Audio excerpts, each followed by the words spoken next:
આજ તો મિત્રો થેલા પેક કરીને આવી જાય વિસનગર ડેપોમાં, પણ અમારે રહ્યા કરમ કાંઠા, એટલે આજે બસનો કોઈ ઠેકાણો દેખાતું જ નહીં. આટલી બધી પબ્લિક જોઈને લાગતું નહીં કે આજ સીટ મળે. એમ થોડી સીટ ના મળે, રોજની ટ્રેનિંગ પછી ચો જાય, ગમે એમ કરીને સીટ તો લઈ જ લીધી. हमारे यहाँ ऐसा ही होता है.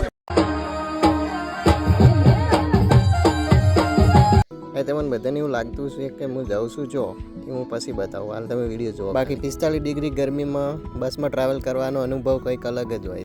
અને આખી બસમાં હું એ જ વિચારતો હતો કે કંડક્ટર જોડેથી 7 રૂપિયા લેવાના બાકી હતા. વરવાચી રીતના 7 રૂપિયા માગવા જશું અને પબ્લિકને એવું લાગશે 7 રૂપિયા માગે. सुना क्या? ये भी मेरी गलती है. नहीं भाई मेरी गलती है. नहीं मेरी गलती है. नहीं बाबा नहीं मेरी गलती है यार. પૈસે આવી ગયા બનાસકાંઠાની મોસ્ટ ફેમસ સિટીમાં. તમને ખબર હોય તો કોમેન્ટ કરવા ચી સિટી લાગે.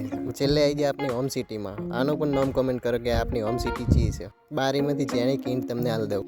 હવે આ બપોરે ઉનાળાની ગરમીમાં પબ્લિક તો જુઓ સીટ માટે ચીવ કરે છે. એમાં મારા ભાઈને મેં ખરા તડકે લેવા તો બોલાવ્યો, પણ ભાઈ તો કંઈક અલગ જ ધૂનમાં લાગી રહ્યા. तू मेरे से प्यार करती है या नहीं करती? પછી આવી ગયા તો SBI બેંકમાં, પણ સાહેબ જ નતા મળ્યા. આની વાતો હજી પૂરી नहीं मैं तेरे से लास्ट पर पूछ रहा हूँ. પછી ધનેરાથી ખસકાઈ મેલી ફીના ઘર હોમી. અને મળીએ હવે નેક્સ્ટ વ્લોગમાં. ત્યાં સુધી બાય બાય. ઉભા રહા જાતા પહેલા ચેનલને સબસ્ક્રાઇબ, કોમેન્ટ, લાઇક, શેર બધું કરીને જજો. સબસ્ક્રાઇબ ના કરે એની હાવ ના શોગન છે. જોઈએ કોની હાવ વાલી છે.